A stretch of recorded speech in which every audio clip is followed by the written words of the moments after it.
जिस तरह से ये फैसला तो आ गया, तो अब तो आगे इलेक्शन कमीशन के डी नोटिफाई करने का मुआवला है और पीटीआई की जानिब से वाज़ेह मौक़िफ़ दिया गया है कि हम ये तमाम फैसले अपर जो अदालतें हैं उनमें चैलेंज करेंगे। तो अगर ये चैलेंज कर दिया जाता है और इनकी जो अपील है वो मंजूर कर ली जाती है फर्दर समाअत के लिए, तो उस समाअत का जब तक फैसला नहीं आता, क्या इस दौरान भी जो इलेक्शन कमीशन है वो डी नोटिफाई कर सकता है?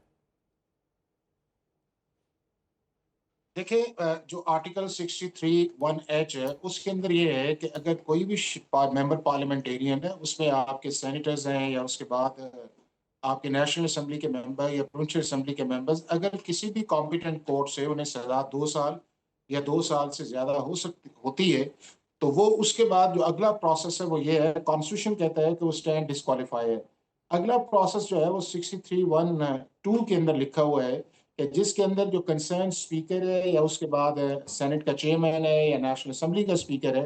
वो एक रेफरेंस बना के कि इस जजमेंट के बाद ये है कि जी ये एक जजमेंट आई है, ये मेंबर ऑफ पार्लियामेंट है, इसको सजा 2 या 2 साल से ज्यादा हुई है, और उसका एक डिस्क्वालिफिकेशन का रेफरेंस जो है वो इलेक्शन कमीशन ऑफ पाकिस्तान को भिजवाया जाता है, और उसका पीरियड है 1 से 30 दिन का। उसके बाद इलेक्शन कमीशन ऑफ पाकिस्तान जो है, जो 63(3) है, उसके अंदर जो है वो एक प्रोसेस जो है उसको करके तो सीट को डी नोटिफाई कर देता है या उस कैंडिडेट को डिस्क्वालीफाई कर देता है, और वो पीरियड है 1 से 90 दिन का जो है। बट इसके अंदर ये है कि ना इसके अंदर किसी असेंबली के मेंबर को बुलाने की जरूरत है, ना किसी शो कॉज की जरूरत है। सिर्फ एक ही चीज की जरूरत यह है कि उसको किसी कॉम्पिटेंट कोर्ट ने जो है वो 2 साल या 2 साल सजा दी हो। अब उसके बाद ये है कि अगर फर्ज किया इस केस के अंदर जिस तरह फैसलाबाद का है,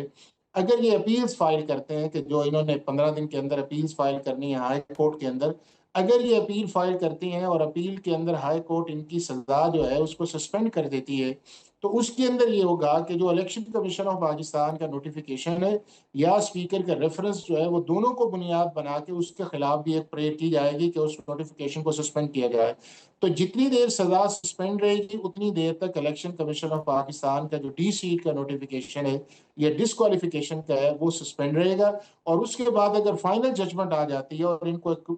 एक्विट कर दिया जाता है, तो वो ऑटोमेटिकली सारी चीजें रिवर्सल की तरफ चली जाएंगी। ठीक है हाफिज लेकिन साहब, अगर उसके एक साथ चीज़ साथ समझने ये है की कि कोशिश करना चाह रही हूँ मैं कि जैसे कि आपने कहा कि जब तक फाइनल डिसीजन नहीं आएगा तब तक उस ये तमाम सीट्स का फैसला नहीं होगा, यानी अभी पीटीआई की जानिब से ये सारे फैसले को चैलेंज किया जाएगा बड़ी अदालत में, और उसके बाद जब फाइनल डिसीजन आएगा उसके बाद फिर हम ज़िमनी इलेक्शन देख रहे हैं। नहीं नहीं, उसके अंदर ये है कि इस फाइनल फैसला जो है वो डिपेंडेंट नहीं है जिमनी इलेक्शन या बाई इलेक्शन के ओके। ऊपर। अगर ये है कि आज जिस तरह फैसला आया है और कल स्पीकर पंजाब असेंबली या नेशनल असेंबली या चेयरमैन सेनेट जो है वो इलेक्शन कमीशन ऑफ पाकिस्तान को एक रेफरेंस बना के भेजते हैं, तो इलेक्शन कमीशन ऑफ पाकिस्तान अगर इनको उस फैसले या रेफरेंस के बाद जो है वो डी सीट कर देता है, तो उससे अगला दिन जो है वो आएगा सेक्शन 57 या 58 के नीचे जो इलेक्शन शेड्यूल है उस बाई इलेक्शन का। तो लिहाजा ये है कि इसके अंदर जो है वो कोई ऐसी चीज नहीं है कि सिर्फ अपील फाइल करने से जो है ये इलेक्शन प्रोसेस जो है वो रुक जाएगा या इलेक्शन की जो डिस्क्वालिफिकेशन है वो रुक जाएगी। हाँ, एक ही सूरत है कि या उसकी जजमेंट सस्पेंड कर दी जाए जो एटीसी कोर्ट की जो आज 31 जुलाई की आई है, तब वो प्रोसेस जो है वो सस्पेंड होगा, अदरवाइज वो प्रोसेस जो है वो चलेगा। और अगर उसके बाद ये है कि सजा कंफर्म कर दी जाती है, तो फिर तो कोई ऐसी नहीं है, वो इलेक्शन कमीशन अपना प्रोसेस कर लेगा। लेकिन अगर सजा भी सस्पेंड नहीं होती और उसके बाद केस भी चलता रहता है या उसके बाद उन्हें कन्विक्ट कर दिया जाता है, यानी कि हाई कोर्ट कंफर्म कर देती है, तो वो भी उसका भी कॉन्सिक्वेंस यही है कि वो स्टैंड डिस्क्वालीफाई ही कंसीडर किए जाएंगे। तो मैं ये समझता हूँ कि इस सारा जो 9 मई का आया है, इसके अंदर पीटीआई को पॉलिटिकली सेटबैक भी आया है, लीगली सेटबैक भी आया है, और पार्लियामेंट के अंदर जो इनकी प्रेजेंस है उसका भी सेटबैक आया है। और ये सारी बुनियादी की वजह ये है कि एक ऐसी एक लॉलेसनेस क्रिएट की गई या एक ऐसी एक अटेम्प्ट की गई कि जिसके अंदर पाकिस्तान के स्टेट इंस्टीट्यूशंस को डिसरिस्पेक्ट किया गया, मेलाइन किया गया, उसके बाद जो है टारगेट किया गया। हाफिज या जिस तरह साहब, आपने इससे पहले हमने फैसलाबाद के देखा अंदर कि बैरिस्टर जफ़र अली ज़फ़र और उनकी जानिब से क़यादत की जानिब से प्रेस कॉन्फ्रेंस भी की गई, तो उन्होंने कहा कि ये जो फ़ैसले हैं ये आइन और कानून के ख़िलाफ़ आए हैं। एज अगर हम बात करें माहिर कानून, तो आप क्या समझते हैं कि फ़ैसले जो हैं वो आइन और कानून के ख़िलाफ़ आए?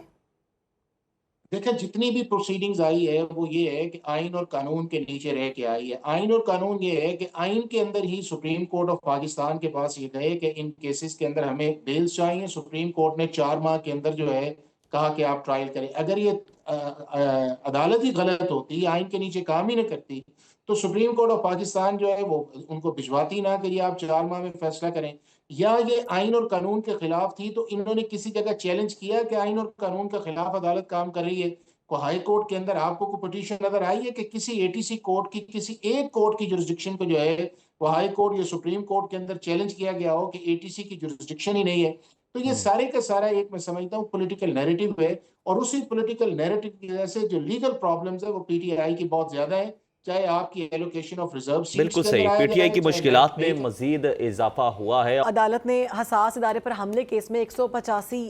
टोटल जो मुल्ज़मान थे वो, लेकिन उनमें से 108 को सजा मिली, बाकी को बरी कर दिया गया। बाकियों को किस बेस पे फिर बरी किया गया, अगर ये फैसला बिल्कुल हक पर है तो? बात यह है कि अदालत के अंदर जो है जब चीजें आती हैं तो एविडेंस के साथ आती हैं। जो एक पहली स्टेज ये होती है कि पुलिस का काम ये है कि वो एक कोई भी अगर उसको इतला होती है तो उस जुर्म को रजिस्टर करे। उस रजिस्ट्रेशन के बाद पुलिस इन्वेस्टिगेट करती है और उस इन्वेस्टिगेशन के अंदर या एफआईआर के अंदर जो लोग हैं या पुलिस ये समझती है कि बाद के अंदर और लोग भी इसमें मुलविस थे, उनको सारे को इन्वेस्टिगेट करके एक सेक्शन 173 की रिपोर्ट जो है वो अदालत के अंदर भिजवा देती है। अब पुलिस की जो रिपोर्ट है वो अदालत के अंदर बाइंडिंग नहीं है। उसके बाद ये है कि अदालत जो है उन चीज़ों को डिस्ट्रीब्यूट करती है कि जी ये आपके खिलाफ एविडेंस आई है, फिर एक चार्ज फ्रेम आता है और फिर उसके बाद विटनेसेस आती हैं और उस विटनेसेस अपनी जवाब देते हैं, यानी कि एविडेंस रिकॉर्ड करवाते हैं और एक्यूज उसको राइट ऑफ क्रॉस एग्जामिनेशन देता है। अब जब अदालत इस नतीजे में पहुंचती है कि जी ये वो शख्स ऐसे हैं कि जिनके खिलाफ कन्विंसिंग एविडेंस है, उनको वो सजा देती है। और जिनके खिलाफ वो समझती है कि एविडेंस है नहीं है, ये एविडेंस जो लाई गई है वो स्टैंडर्ड ऑफ एविडेंस पे पूरा नहीं उतरती, उसका बेनिफिट ऑफ डाउट जो है वो दे देती है। और ये जब से क्रिमिनल ट्रायल दुनिया भर के अंदर चले हैं, यानी कि सदियों से ये चल रहे हैं, तो ये कभी भी नहीं हुआ कि प्रोसिक्यूशन के सारे जो आए हैं, मुलजम जो आए हैं, उन सारों को अदालत सजा दे दे या सारों को बरी कर दे। ये मिक्स होता है केस टू केस बुनियाद के ऊपर जो है। तो ये है कि आपने रोजाना कहीं देखा होगा कि कभी अदालत एक केस के अंदर 10 मुलजम है, उनमें से 5 को एक्विट कर देती है, 5 को कन्विक्ट कर देती है, किसी में 2 हैं, एक को बरी कर देती है, एक को नहीं करती, किसी को 10 साल दे देती है, किसी को 14 दे देती है। तो ये सारी की सारी चीजें वो हैं जो अदालत की उस प्रोसीडिंग्स के ऊपर वो प्रिजाइडिंग जज जो है फैसला करता है। मैं ये समझता हूँ कि पीटीआई के माशाल्लाह जितने भी लॉयर हैं, हमारे दोस्त हैं सारे जो हैं, उनका कॉर्पोरेट का जो बैकग्राउंड है उसके अंदर जो क्रिमिनल केसेस का बैकग्राउंड है वो जरा उसके अंदर कम है। लिहाजा स्टेट में टारगेट ये कर देना कि जी अदालत जो है वो कुछ को छोड़ रही है, कुछ को बरी कर रही है, तो आप अदालत की पूरी जजमेंट देखें। अभी एक शॉर्ट ऑर्डर आया है, उसका एक डिटेल ऑर्डर आएगा, तो ये स्पॉन्टेनियसली इस चीज का जवाब ये देना कि जी अदालत ने फैसला ठीक नहीं किया या अदालत आइन और कानून के मुताबिक काम नहीं कर रही। मैंने पहले भी कहा कि अगर अदालत आइन और कानून के मुताबिक काम नहीं कर रही तो किसी ने इस अदालत की जुरिस्डिक्शन को चैलेंज किया हाई कोर्ट में या सुप्रीम कोर्ट में? अगर किया नहीं है तो कहीं किसी ने कहा कि इसकी अदालत का इख्तियार नहीं है, किसी एक मुलजम ने कहा हो, किसी ने कोई दरखास्त दी हो। अगर आप दरखास्त भी नहीं देते, सबमिट भी आप कर देते हैं, सुप्रीम कोर्ट का ऑर्डर भी आ जाता है, आप भी मानते हैं कि जो शख्स भी 9 मई को मुलविस है उसे सजा मिलनी चाहिए और उसे कोर्ट ऑफ लॉ के अंदर आना चाहिए, तो फिर ये चीजें जो है मेरा ख्याल है कि वो पॉलिटिकल नैरेटिव इस चीज का है कि जो लीगल नैरेटिव पे प्रिवेल अपॉन करता है और जिसका कॉन्सिक्वेंस ये है कि आप केस भी ठीक तरीके से लड़ते नहीं है, इंस्टीट्यूशंस को भी मिलाइन करते हैं और एक पॉलिटिकल शील्ड जो है उसको जो इस्तेमाल करने की कोशिश की जा रही है। अप्रैल 2022 से जब से इस मुल्क में वोट ऑफ नो कॉन्फिडेंस आया है, उसका रिजल्ट ये निकला है कि ये उस पॉलिटिकल या लीगल डायकॉटमी से जो है एज ए पॉलिटिकल पार्टी निकला नहीं जा रहा, जिसका रिजल्ट्स ये है कि पॉलिटिकली फेलियर्स भी आपको नजर आएगा और लीगल फेलियर्स भी आपको नजर आएगा। इन दोनों चीजों को मेरा ख्याल है कि इन हाउस इन्हें देखने की जरूरत है और इसके ऊपर सेम डिसीजंस इन्हें करने चाहिए।